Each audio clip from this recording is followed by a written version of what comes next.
আচ্ছা, এখন আসছি গ্র্যাভিটেশনের কনসেপ্টে। একটা জিনিস কল্পনা করো যে ধরো একটা প্ল্যানেট আছে, ঠিক আছে? একটা প্ল্যানেটের চারপাশে তোমার একটা ফোর্স ফিল্ড কাজ করতেছে। ওই ফোর্স ফিল্ডের ভিতরে যখন একটা অবজেক্ট ঢুকে তখন সে ফোর্স ফিল করবে, মানে প্ল্যানেটের দিকে অ্যাট্রাকশন ফোর্স ফিল করবে, যার জন্য সেটা প্ল্যানেটের দিকে পুলড হবে। পুলড হওয়ার পরে সেটা একটা পর্যায়ে গিয়ে একটা সময়ে এসে প্ল্যানেটকে টাচ করবে, ঠিক আছে? প্ল্যানেটে ল্যান্ড করবে আর কি। বাট যখন তোমার এই ফোর্স ফিল্ডের বাইরে থাকে তখন ওই প্ল্যানেটকে সেটা টাচ করতে, মানে প্ল্যানেটের দিকে কোনো অ্যাট্রাকশন ফোর্স ফিল করবে না, ঠিক আছে? তো এই যে দেখো এখানে একটা প্ল্যানেট আঁকছি। এটা হচ্ছে ধরো আর্থ, ঠিক আছে? এটা পৃথিবী। পৃথিবীর বাইরে একটা ফোর্স ফিল্ড কাজ করতেছে। এখন এই ফোর্স ফিল্ডের বাইরে যখন একটা অবজেক্ট থাকবে, এই যে এই অবজেক্টটা, তখন এটার এটার মধ্যে কোনো মোশন থাকবে না, এনার্জি থাকবে না। ধরো তুমি এটাকে ধরে রাখছো, তারপর এটাকে ছেড়ে দিলা, এটা মুভ করবে না, ঠিক আছে? এটা স্ট্যাটিক থেকে যাবে। তুমি ধরো এটাকে এখান থেকে টোকা দিয়ে, মানে এভাবে টোকা দিলা, এটা ধরো এভাবে মোশনে নিলা, তখন সেটা যে মুভ করবে এটা কিন্তু ট্যানজেন্ট বরাবর মুভ করবে, মানে একদম স্ট্রেইট লাইনে মুভ করবে, এটা কখনো বেঁকে যাবে না, ঠিক আছে? অথবা এটার দিকে অ্যাট্রাক্টেড হবে না। বাট যখন এই ফোর্স ফিল্ডটার ভিতরে ঢুকবে তখন এটা এভাবে বেঁকে বেঁকে এসে এই প্ল্যানেটটাকে টাচ করবে। এখন তুমি একটা মানে কাল্পনিক প্ল্যানেটকে ইমাজিন করতে পারো। ধরো এখানে একটা প্ল্যানেট আছে, তার উপর একটা ফোর্স ফিল্ড আছে, এটা ধরো 10 মিটার উপরে একটা ফোর্স ফিল্ড, ঠিক আছে? বাট রিয়েল লাইফে যে জিনিসটা হয় সেটা হচ্ছে কল্পনা করা হয় গ্র্যাভিটেশন, মানে গ্র্যাভিটেশন জিনিসটা ফোর্স ডিউ টু গ্র্যাভিটি, এই যে ফোর্স ফিল্ডটা, ঠিক আছে? এই ফোর্স ফিল্ডটা তোমার ইনফিনিট, এভাবে কল্পনা করা হয়। যার জন্য তোমার আর ইকুয়ালস টু ইনফিনিট ডিস্টেন্সেই তুমি বলতে পারবে এই ফোর্স ফিল্ড এক্সিস্ট করতেছে। বাট আপাতত তোমার ইনফিনিটি চিন্তা করার দরকার নেই, তুমি জাস্ট এটাকে একটা ফোর্স ফিল্ড হিসেবে চিন্তা করো। এখন ফোর্স ফিল্ডের উপরে তুমি যদি এনার্জি হিসাব করো, আচ্ছা এখন আমরা একটা কথা বলি, সেটা হচ্ছে তোমার এনার্জিটা এখন অ্যাবসোলুটসে হিসাব করতে হবে, ঠিক আছে?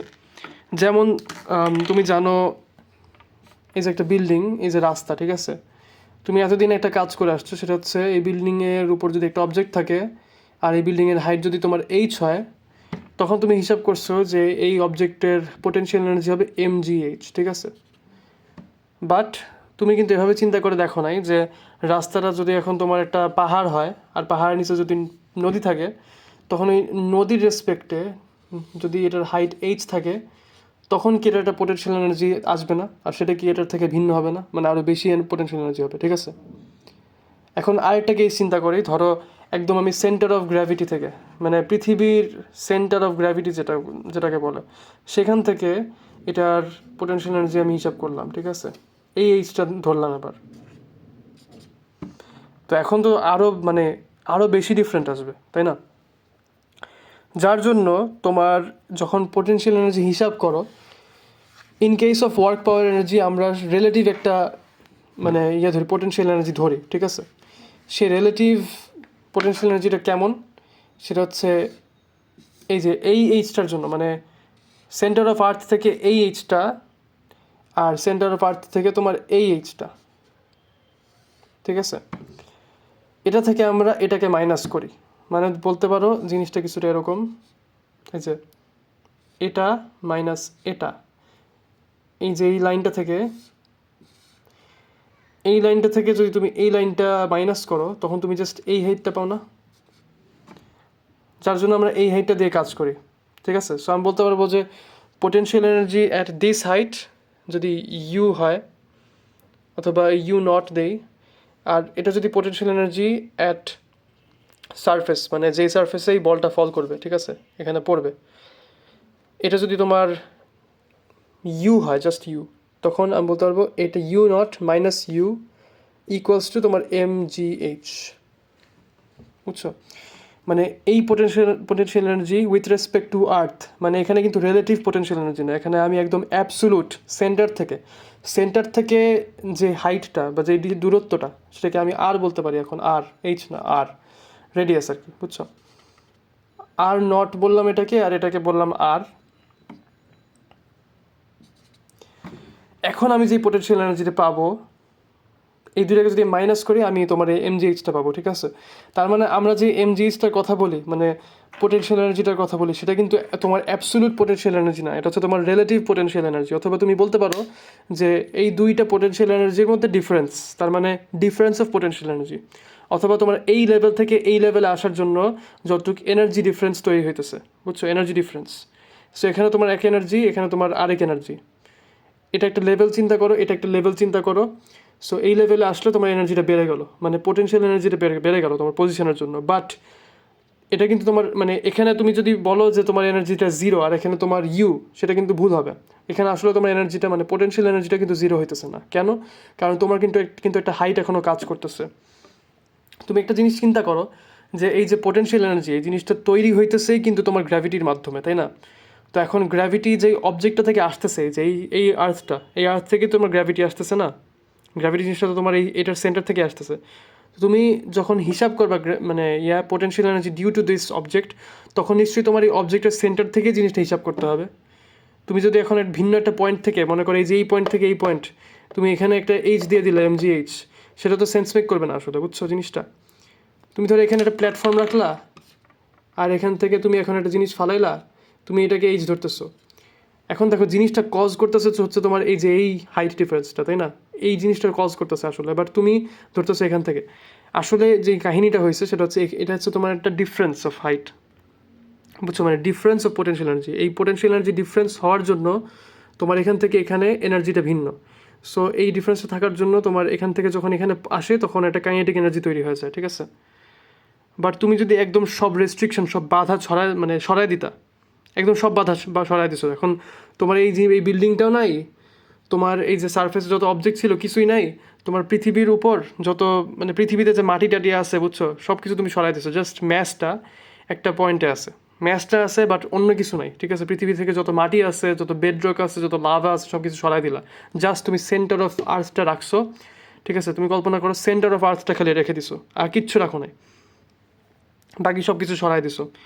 সেটার জন্য তোমার এই পয়েন্টে যে পোটেনশিয়াল যে এনার্জিটা তৈরি হইতেছে সেটা হচ্ছে তোমার অ্যাকচুয়াল পোটেনশিয়াল এনার্জি, মানে অ্যাবসোলুট পোটেনশিয়াল এনার্জি। সো তুমি যখন একটা অবজেক্টকে ছেড়ে দিবা, এই যেখান থেকে ছেড়ে দিলা, তখন সেটা এই টেবিলে ল্যান্ড করবে না, সেটা একদম গিয়ে তোমার সেন্টার অফ আর্থে ল্যান্ড করবে, ঠিক আছে? তো সেন্টার অফ আর্থে ল্যান্ড করার সময় এটার কত কত ভেলোসিটি কাজ করবে চিন্তা করো একবার। হিউজ ভেলোসিটি, ঠিক আছে? আমি এখান থেকে এখানে ছাড়লাম, তেমন কোনো চেঞ্জই হয়নি, ঠিক আছে? হালকা একটু শব্দ পাইলা, খুব বেশি ভেলোসিটি কিন্তু হয় নাই। বাট আমি যখন এখান থেকে এখানে ছাড়বো আরও বেশি ভেলোসিটি ফিল করবো। বাট এখান থেকে যদি একদম সেন্টার অফ আর্থ পর্যন্ত ছেড়ে দিই, ঠিক আছে, মানে কোনো বাধা নাই, এই যে এই মাটিটা এখন ট্রান্সপারেন্ট হয়ে গেল, কোনো বাধা নাই, ঠিক আছে? জাস্ট ম্যাচটা আছে, অন্য কোনো বাধা নাই, এটার কোনো রেস্ট্রিকশন নাই। এটা যদি সেন্টার অফ আর্থ পর্যন্ত যাইতে পারে, এটা কিন্তু হিউজ একটা ভেলোসিটি তৈরি করবে, ঠিক আছে? লাইক যখন সেন্টার অফ আর্থ একবার রিচ করবে, লাইক হিউজ একটা বুম হবে, বুঝছো তো? সো মানে হিউজ একটা এক্সপ্লোজন হবে, যেহেতু এত বেশি এনার্জি নিয়ে ওই জিনিসটা মানে ওই সারফেসটাকে হিট করবে, বুঝছো? সেন্টার অফ আর্থকে যেহেতু হিট করতেছে। তো এখন আমরা অ্যাকচুয়ালি সবসময় ওই মানে হাইটটা নিয়ে কাজ করি। এই যে সেন্টার অফ আর্থ, ঠিক আছে, সেন্টার অফ আর্থ, এখান থেকে একটা প্ল্যাটফর্ম, একটা লেভেল চিন্তা করো, এই যে এই হাইটটা আছে না, তখন আমরা এই হাইটটা নিয়ে কাজ করি, MGH। তুমি এটাকে MGH যদি বলো, কেউ তোমার ধরবে না, ঠিক আছে? বাট তুমি যখন এই যে এই একটা বিল্ডিং থেকে রাস্তার হাইট কল্পনা করতেছো, সেটা অ্যাকচুয়ালি তোমার রিলেটিভ পোটেনশিয়াল এনার্জি, ঠিক আছে? মানে উইথ রেসপেক্ট টু এই রাস্তা, তোমার এখানে এই পয়েন্টে পোটেনশিয়াল এনার্জিটা কত, সেটাই। তো এখন রিলেটিভিটির কনসেপ্টটা তো বুঝলাম, অর্থাৎ মানে পজিশনাল রিলেটিভিটি বা পোটেনশিয়াল এনার্জিটা কেন আমি MGH দিয়ে হিসাব করি। এখন তাহলে আসলে অ্যাবসোলিউট পোটেনশিয়াল এনার্জিটা যা আছে সেটা কিভাবে হিসাব করে? এখন তোমার প্ল্যানেটের ম্যাস যত বেশি, তোমার টান তত বেশি ফিল করবে, এটা একটা বিষয়। তোমার অবজেক্টের ম্যাস যত বেশি, তত বেশি টান ফিল করবে, এটা একটা বিষয়। মানে তত বেশি এনার্জি নিয়ে জিনিসটা ল্যান্ড করবে, সো এটা একটা ইস্যু। আবার যখন তোমার রেডিয়াস যত কম, ফোর্স তত বেশি ফিল করে, মানে অথবা এনার্জি তত মানে বেশি থাকে। রেডিয়াস যদি বেশি হয়, এনার্জি তত কম ফিল করে, বুঝছো? মানে টানটা খুব একটা বেশি পায় না। এই জন্য দেখো যখন অবজেক্টটা একদম ফোর্স ফিল্ডের বাইরে চলে গেল, তখন কিন্তু কোনো এনার্জি ফিল করতেছে না, মানে কোনো টানই নাই এর মধ্যে, বুঝছো? সো আমি বলতে পারি যে এটা ইনভার্সলি প্রপোর্শনাল টু আর প্রপোর্শনাল টু এই যে পৃথিবীর ম্যাস, সো ক্যাপিটাল M, আর এই অবজেক্টের ম্যাস স্মল m, ঠিক আছে? Proportional to this three quantities. কি? তোমার ওয়ার্ক মানে energy, U potential energy, proportional to this. এখন আমি এটাকে ইকুয়েট করার জন্য বলতে পারি যে এটা ইকুয়ালস টু তোমার GMM। জি হচ্ছে একটা কনস্ট্যান্ট, ঠিক আছে? জাস্ট ইকুয়েট করার জন্য, গ্র্যাভিটেশনাল কনস্ট্যান্ট। সো এটা হচ্ছে তোমার পোটেনশিয়াল এনার্জিটা। এখন বাট একটা কাহিনী আছে, সেই কাহিনীটা কি? খেয়াল করো, যখন এই ফোর্স ফিল্ডের বাইরে আছে অবজেক্টটা, তুমি যদি ছেড়ে দাও, এটা কি সেন্টার অফ গ্র্যাভিটি মানে সেন্টার অফ, হ্যাঁ, এই পৃথিবীর সেন্টারে আসার জন্য কোনো এফোর্ট দিবে? অবজেক্টটাকে ছেড়ে দিলা, এটা কি নিচে আসা শুরু করবে? করবে না কিন্তু, ঠিক আছে? ফোর্স ফিল্ডের বাইরে যতক্ষণ আছে, তুমি যদি এটাকে ছেড়ে দাও, এটা কিন্তু এখানেই থাকবে, স্থির থাকবে, মুভ করবে না, বুঝছো? এটা কোনো ভেলোসিটি নাই, কোনো স্পিড নাই। যখন একবার ফোর্স ফিল্ডে এন্টার করলো, আস্তে আস্তে এটার ভেলোসিটি হালকা একটু বাড়লো, ঠিক আছে, বাট এটা স্থির আছে। তো একটা জিনিস বুঝো, হালকা একটু পোটেনশিয়াল এনার্জি না হয় তৈরি হবে। তুমি যখন আচ্ছা এখানে ধরলা, ছেড়ে দিলা, কোনো ভেলোসিটি ফিল করবে না। এখানে ধরলা, এই যে এখানে ধরছো, এখন ফোর্স ফিল্ডের ভিতরে ধরে রাখছো, এখন কিন্তু তুমি যদি ছেড়ে দাও, তখন কিন্তু হালকা একটা ভেলোসিটি তৈরি হবে, মানে কাইনেটিক এনার্জিতে কনভার্টেড হবে, বুঝছো? আস্তে আস্তে। তারপর যখন এখানে ছেড়ে দিবা, তখন কিন্তু আরও বেশি মানে কাইনেটিক এনার্জিতে তৈরি হবে এটা, মানে এটা আরও বেশি এনার্জি ফিল করবে, ঠিক আছে? যখন বাইরে আসে, তুমি একটা জিনিস চিন্তা করো, এটার টোটাল এনার্জিটা কি? পোটেনশিয়াল এনার্জি দাও, কাইনেটিক এনার্জি দাও, কোনটা কি? পোটেনশিয়াল এনার্জি কত? 0, মানে নাই আর কি, নাই। কাইনেটিক এনার্জি কত? এটা কি মুভ করতেছে? না, করতেছে না। আচ্ছা, পোটেনশিয়াল এনার্জি কত, তুমি এটা কীভাবে বুঝবা? তুমি এটাকে ধরে রাখো, ছেড়ে দেওয়ার পর কি এটা মুভ করবে কি না, তুমি সেটা আন্দাজ করো। মুভ করবে, অথবা সেটা সেই এনার্জিটা হিটে কনভার্ট হবে কি না একটু চিন্তা করো। তুমি চিন্তা করে পাবা যে এটা হবে না, ঠিক আছে? কোনো এনার্জিতেই কনভার্ট হবে না। তার মানে এখানে তোমার এনার্জিটা কিন্তু 0, বুঝছো? তার মানে টোটাল এনার্জি E = U+K না, এটা কিন্তু 0 আসতেছে। আর এই পয়েন্টে তোমার দুইটাই 0, দুইটা কোয়ান্টিটি 0, ঠিক আছে? বাট তুমি যখন এই যে এই পয়েন্টটা ছেড়ে দিবা, এখানে যখন ছেড়ে দিবা, তখন তুমি খেয়াল করবা যে এটা মুভ করা শুরু করবে, কাইনেটিক এনার্জি তৈরি হবে। এখানে যখন আসবে একদম সেন্টার অফ আর্থে, তখন এটার হিউজ কাইনেটিক এনার্জি, তোমাকে তো বললাম। যেখান থেকে ছেড়ে দিছো, ফোর্স ফিল্ডে এন্টার করলো, একটা পয়েন্টে এসে ইয়েতে মানে একটা টাইমে এসে তোমার সেন্টার অফ আর্থ রিচ করলো, ঠিক আছে? সাপোজ মানে কোনো বাধা যেহেতু নাই, সেন্টার অফ আর্থ রিচ করলো, তখন কিন্তু হিউজ ভেলোসিটিতে এইটা মানে ইম্প্যাক্ট করবে, ঠিক আছে? তখন কিন্তু তোমার কাইনেটিক এনার্জি থাকবে, বাট কোনো পোটেনশিয়াল এনার্জি থাকবে না, বুঝছো?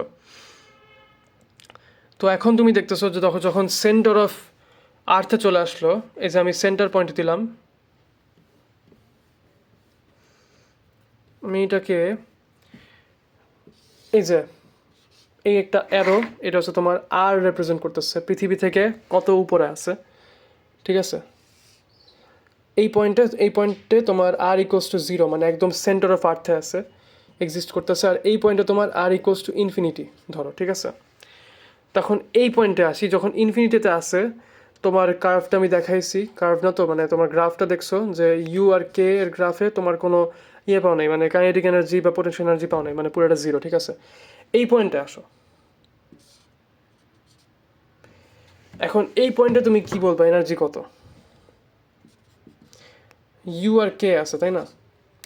ইউ আর কে আছে, তুমি দেখতেছো যখন সেন্টার অফ আর্থ রিচ করছে, তখন তুমি দেখতেছো হিউজ কাইনেটিক এনার্জি। বাট এটা আসলো কোত্থেকে? এখানে কোনো এনার্জি ছিল না। এখানে কি হঠাৎ করে এনার্জি তৈরি হয়ে গেল নাকি? কি মনে হয়? এখানে 0 এনার্জি, এখানে কোনো এনার্জি ছিল না। তোমার ফোর্স ফিল্ডের বাইরে কিন্তু কোনো এনার্জি ছিল না। বাট যখন ফোর্স ফিল্ডে এন্টার করলো, তখন কি হঠাৎ করে এনার্জি চলে আসছে এর মধ্যে, তৈরি হয়ে গেছে এনার্জি? এনার্জি কিন্তু কখনো তৈরি হয় না, এটা মনে রাখবা। এনার্জি কিন্তু সবসময় কনজার্ভড হয়। তার মানে এই যে এতগুলো এনার্জি আসলো, নিশ্চয়ই কোনো একটা এনার্জি থেকে আসছে, ঠিক আছে? সো এখন মানে এনার্জি সবসময় কনজার্ভড হবে, এটার কোনো প্রশ্ন নেই। মানে এই বিষয়ে তুমি প্রশ্ন উত্থাপন করতে পারবে না। এনার্জি ধর্ম এটা যে এনার্জি সবসময় কনজার্ভড হবে, একটা ফর্ম থেকে আরেকটা ফর্মে যাবে। সো এখানেও তোমার পোটেনশিয়াল এনার্জি থেকেই আসছে, বাট তোমার আচ্ছা সেন্টার অফ আর্থে পোটেনশিয়াল এনার্জিটাকে তুমি লোয়েস্ট বলতে পারবা, ঠিক আছে? লোয়েস্ট বলতে পারবা, বাট তুমি কিন্তু 0 বলতে পারবে না। কেন? এখন দেখো, তোমার এই এনার্জিটা যেখান থেকে আসছে, এটা আসলে তোমার শুরুতে যেহেতু দুইটাই 0 ছিল, তার মানে এটা হচ্ছে তোমার ম্যাক্সিমাম এনার্জি তোমার 0। তার মানে ইম্যাক্স, যদি অ্যাবসোলুটের কথা বলো, E max = 0। ইম্যাক্স সবসময় 0 হতে পারবে, ঠিক আছে? এর উপরে নিচে যাইতে পারবে না। সো ম্যাক্সিমাম এনার্জি ইনফিনিটির বাইরে বা তোমার ফোর্স ফিল্ডের বাইরে যে ম্যাক্সিমাম এনার্জি আছে, সেটা হচ্ছে তোমার 0। যখন আর্থ সারফেসে এন্টার করবে, তখন এটা কাইনেটিক এনার্জি যে আস্তে আস্তে বাড়া শুরু করলো না, এর মানে হচ্ছে তোমার পোটেনশিয়াল এনার্জি আস্তে আস্তে মাইনাসের দিকে যেতে থাকবে, মানে নেগেটিভের দিকে যেতে থাকবে, বুঝছো? পোটেনশিয়াল এনার্জি আস্তে আস্তে তোমার নেগেটিভের দিকে যাইতে থাকবে। তার মানে যখন এই যে সেন্টার অফ আর্থে চলে আসলো তখন তোমার kinetic energy highest, potential energy কিন্তু তোমার অপোজিট দিক থেকে একদম সমান সমান হবে। বুঝছো? আচ্ছা, এটাই ইকুয়ালস টু এটা কল্পনা করো, মানে এই দুইটার হাইট হচ্ছে ইকুয়াল। সো তুমি বুঝলা যে এই যে এখানে যে জিরো ছিল, এখানে জিরো ছিল, কাইনেটিক এনার্জিটা যে আসছে সেটা আসলে তোমার পোটেনশিয়াল এনার্জিটা নেগেটিভ হয়েছে, নেগেটিভ হইতে হইতে এই কাইনেটিক এনার্জিটা আসছে। সো তুমি এখানে ইউ দাও, বুঝছো? তো তার মানে গ্র্যাভিটেশনাল ফিল্ডের ভিতরে যখন ঢুকবে তোমার পোটেনশিয়াল এনার্জি সবসময়, মানে অ্যাবসলিউট পোটেনশিয়াল এনার্জি যেটা থাকবে সেটা সবসময় তোমার নেগেটিভ হবে, ঠিক আছে? নেগেটিভ হবে, কখনো পজিটিভ হবে না। এই জন্য তোমার যেটা মানে করা হয় সেটা হচ্ছে ইউ এর ফর্মুলাতে তোমার G M M by R সেটা না দিয়ে minus G M M by R দেয়, বুঝছো? সবসময় নেগেটিভ হবে, কখনো পজিটিভ হবে না। সো এই জন্য তোমার নেগেটিভ জিনিসটা আসছে, এই জন্য তোমার পোটেনশিয়াল এনার্জি সবসময় নেগেটিভ হবে, কখনো আবার মানে পজিটিভ কোনো ভ্যালু দিতে যাও না, সিলি মিস্টেক করো না। যখন তুমি পোটেনশিয়াল এনার্জি হিসাব করবে যে অমুক পয়েন্টে পোটেনশিয়াল এনার্জি কত, তখন তোমার ফর্মুলাটাই এটা minus G M M by R, ঠিক আছে? এটা মেস আপ করো না।